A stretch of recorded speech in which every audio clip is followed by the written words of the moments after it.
Shalom para você que acaba de acessar esse vídeo, seja muito bem-vinda ao canal Mensagens Bíblicas Ilustradas. Nós estamos agora no Apocalipse capítulo 15 e na tela você tem um resumo do que acontece nesse capítulo. É um capítulo relativamente curto, mas tem muitas lições para nós. Nós encontramos primeiramente a visão dos 7 anjos com as 7 últimas pragas. Deus finalmente está encerrando esse período de juízo sobre a face da terra. Agora nós temos o cântico dos vencedores sobre a besta, aquele que estava dominando, aqueles que estavam oprimindo a população, agora está claramente derrotado.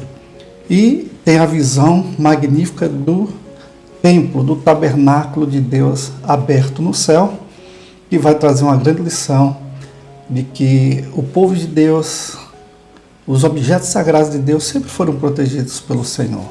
O templo foi destruído 1, 2 vezes e está agora na iminência de ser reconstruído pela 3ª vez, mas a verdade é que Deus sempre teve os seus projetos muito bem guardados para um tempo determinado para a sua glória. Vamos ao estudo. Depois disso, vi no céu outro sinal misterioso, grande e espantoso. Eram 7 anjos com 7 pragas, que são as últimas, pois são o fim da ira de Deus. Olha só, João ele começa dizendo que viu outro sinal misterioso que trouxe para ele certo espanto, trouxe para ele grande admiração. Mas o que é aqui de tão diferente? Não é que ele não viu isso antes, anjos vindos para trazer o juízo sobre a face da terra, mas aqui são as últimas pragas. Esses anjos são diferenciados. Esses anjos trazem consigo um aspecto do poder bem mais intenso, que essas últimas pragas são realmente algo que vai causar grandes transtornos na criação de Deus como um todo. Olha a seriedade do pecado. O pecado atingiu não só o homem, mas a própria terra, a própria natureza. E os próprios céus foram atingidos também.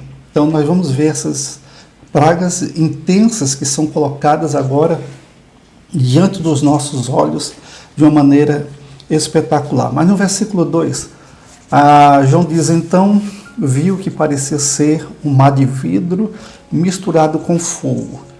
Esse aqui tem um significado bem interessante. Eles estavam de pé, perto do mar de vidro, e tocavam as harpas que Deus lhe tinha dado. Vi também as pessoas que conseguiram derrotar o monstro, leia-se o anticristo, ou a besta, e a sua imagem. Isto é, o monstro cujo nome é representado por um número. Olha só essa visão. Perceba esse mar de vidro misturado com fogo. É um contraste com o mar que representa as nações. O mar, em Apocalipse, capítulos anteriores, como nós vimos, representa sempre uma multidão. Representa as nações pagãs. Tanto é que o anticristo ele vai surgir do mar. Na linguagem figurada, nós entendemos que esse líder político, esse líder que está chegando para ser um dominador mundial, ele vai surgir dentre as nações pagãs, ok? Mas esse mar aqui é um mar de vidro.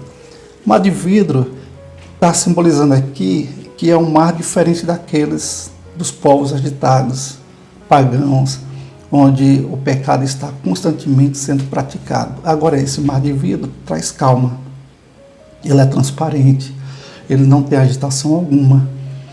Ele está ali parado, mas ao mesmo tempo diz que é um mar de vidro misturado com fogo. Por que o fogo? Aqui o fogo falou do juízo que o povo de Deus sofreu. Eu vou colocar juízo aqui entre aspas, porque foram as perseguições. O povo de Deus foi entre aspas, derrotado por um certo tempo. Eles foram rejeitados, eles foram aprisionados, torturados. E muitos chegaram realmente a perderem suas vidas por amor a Cristo. Agora, ele diz aqui, vi também as pessoas, essas pessoas que estão ali em pé diante desse mar de vidro, essas pessoas são os vitoriosos, eles nunca foram derrotados. Diz, derrotaram o anticristo. O anticristo não derrotou eles. Por quê? Porque quando nós morremos em Cristo, nós somos mais do que vitoriosos. Paulo diz que nem a morte pode nos separar do amor de Cristo. Então, na mesma linguagem paulina, Paulo diz que em Cristo nós somos mais do que vencedores. Sempre somos vencedores. Existe na nossa vida aparências de derrotas, mas perceba que aqui na linguagem diz nós é que derrotamos o anticristo, não ele nos derrotou. E quem é que derrotou? Aqueles que não submeteram a adoração a ele, que venceram a sua imagem, não adoraram a sua imagem, como os 3 amigos de Daniel, Sadraque, Mesaque e Abednego, que não se dobraram diante da imagem da grande estátua feita por Nabucodonosor. E eles foram então lançados numa fornalha, mas lá na fornalha, lembra que apareceu o 4º homem, com a aparência dos deuses, conforme a linguagem do próprio imperador. E ali era Jesus Cristo. Aqui essas pessoas que não aceitaram a marca da besta e não se curvaram diante da sua imagem são vitoriosas. Vitoriosas porque receberam de Deus a vida eterna. Tá?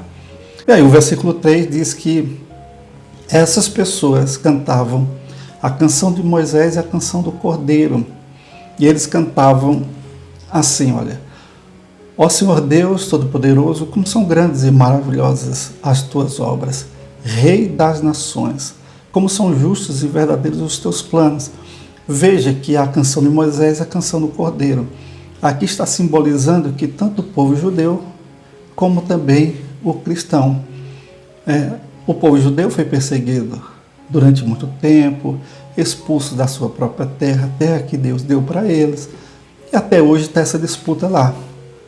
E o anticristo vai apaziguar por um tempo, deixando então que esse povo judeu se sinta novamente no auge, sendo abençoados pelo Todo-Poderoso. Mas a verdade é que, através desse engano que há de vir, o povo judeu se voltará para Cristo. Eles se converterão. Então essa canção de Moisés foi aquela canção que Moisés entoou após a travessia do Mar Vermelho. Como é que eles derrotaram as forças inimigas? Como é que o povo de Israel passou a pé enxuto? Deus abriu o mar para que o seu povo passasse e fechou quando os inimigos vinham atrás. Houve vitória. Faraó foi derrotado. Os deuses do Egito foram derrotados. Aqui nós temos a canção do Cordeiro e a canção de Moisés simbolizando exatamente essa vitória do povo de Deus. Aqueles que foram fiéis a Deus serão perseguidos? Sim. O povo de Israel, lá no passado, foi. Serão vitoriosos? Sim. O povo de Israel passou através do mar, quando milagrosamente Deus fez com que as águas se separassem. Isso significa dizer que Deus está sempre nos segurando, sempre nos protegendo, sempre nos levando adiante em vitória. Repito, em Cristo Jesus nós somos mais do que vencedores. E aí nós temos um cântico. Podemos passar por lutas, podemos chorar, podemos nos entristecer, podemos estar em agonia e não entendemos no presente momento porque que tudo que nós estamos passando parece ser tão cruel e Deus não está presente, cumprindo suas promessas de proteção. Mas, repito, nem a morte pode nos separar do amor de Deus. E lá adiante nós vamos entoar um cântico dizendo que as obras de Deus são sempre maravilhosas, são grandiosas. Essas obras, elas são completas, essas obras, elas serão cabalmente cumpridas a seu tempo. E aqui é dito Rei das Nações. Jesus nunca perdeu o controle da situação. Ele sempre esteve no comando, ele sempre estará no comando. Tudo acontece pela permissão, por conta das profecias, das palavras dadas para que esse fim aconteça, para que Deus faça uma limpa, para que Deus derrame os seus juízos, a sua justiça, claro. Esse é um aspecto da misericórdia de Deus, porque nós estamos vendo o tempo todo Deus chamando ao arrependimento essas pessoas. Quem não terá medo de ti, Senhor? Até aqui as pessoas estão tendo medo do anticristo, estão tendo medo do falso profeta, estão tendo medo do dragão, que dá poder para essas duas personagens malignas. Mas aqui o verdadeiro temor tem que ser voltado para Deus. Ele, Deus, é que pode tanto lançar no inferno o corpo como a alma. Precisamos temer a Ele. É o que está escrito no Evangelho. Não precisamos, não devemos temer os homens, porque eles podem tocar no nosso corpo, tirar a vida física, mas na espiritualidade eles não conseguem tocar. Mas Deus sim. E aí diz, quem não vai querer anunciar a tua glória?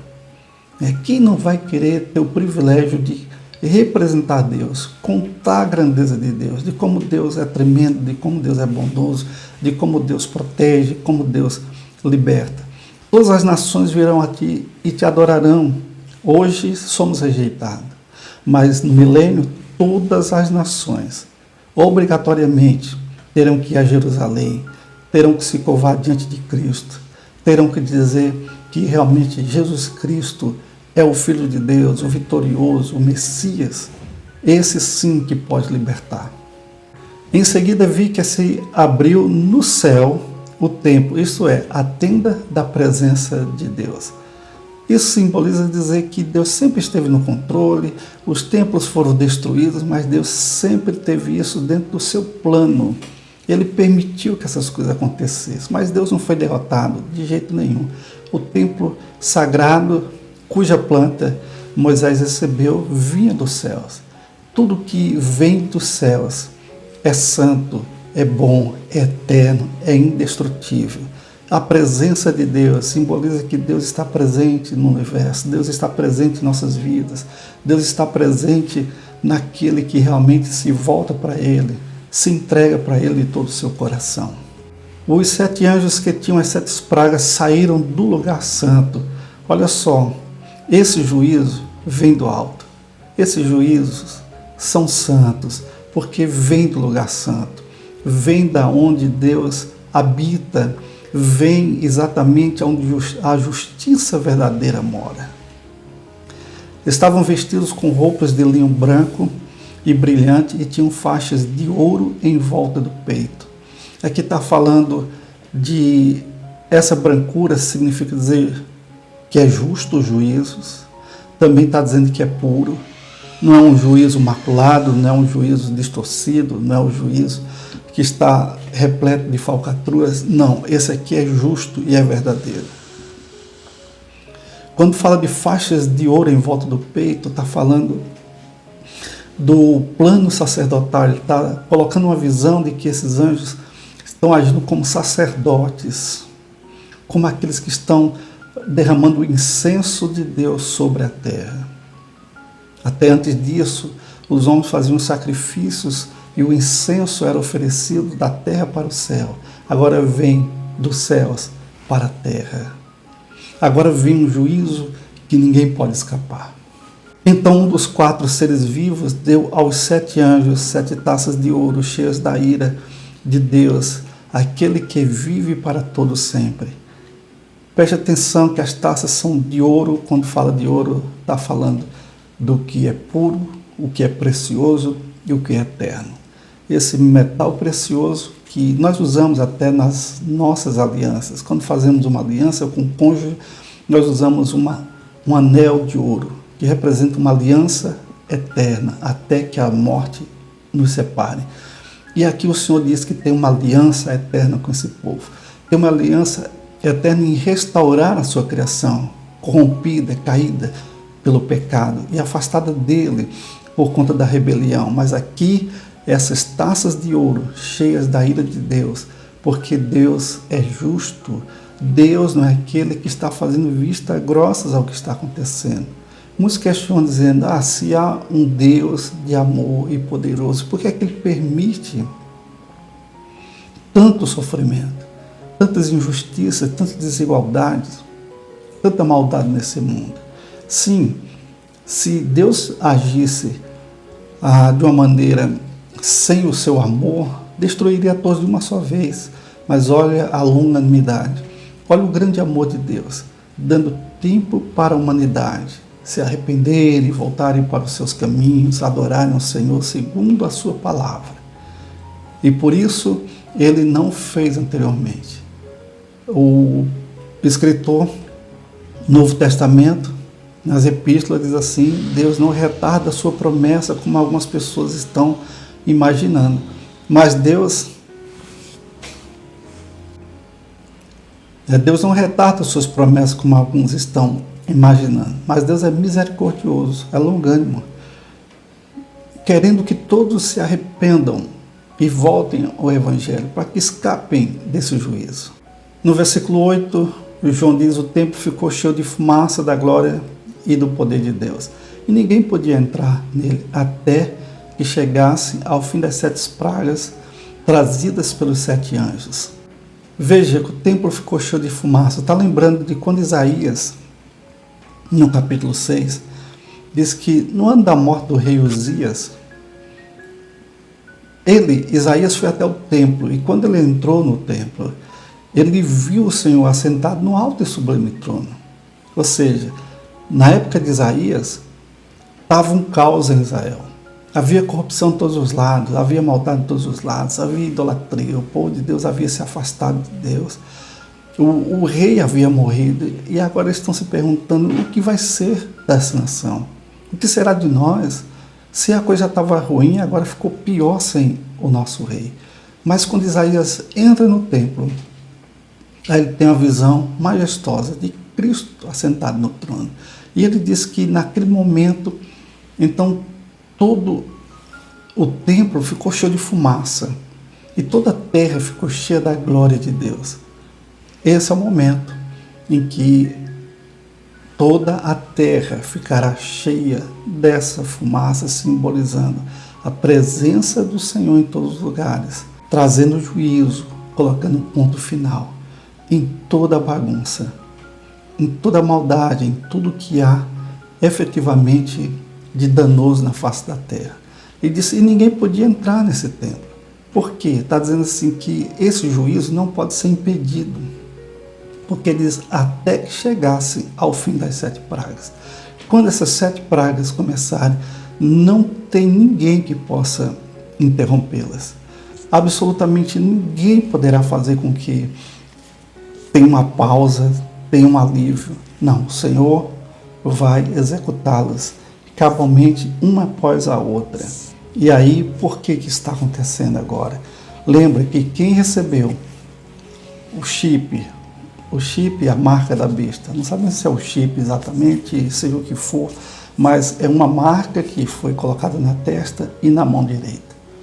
E quem aceitou não terá mais como voltar atrás, não tem mais arrependimento. Então esses juízos não tem mais nenhuma trégua e não é mais parcial. Agora é um juízo pleno, completo, no mundo inteiro, onde eles vão sofrer algo que nunca sofreram antes e jamais haverá tal sofrimento depois dessa ocasião. Fiquem na paz, que Deus continue abençoando a todos vocês e nos vemos no próximo estudo.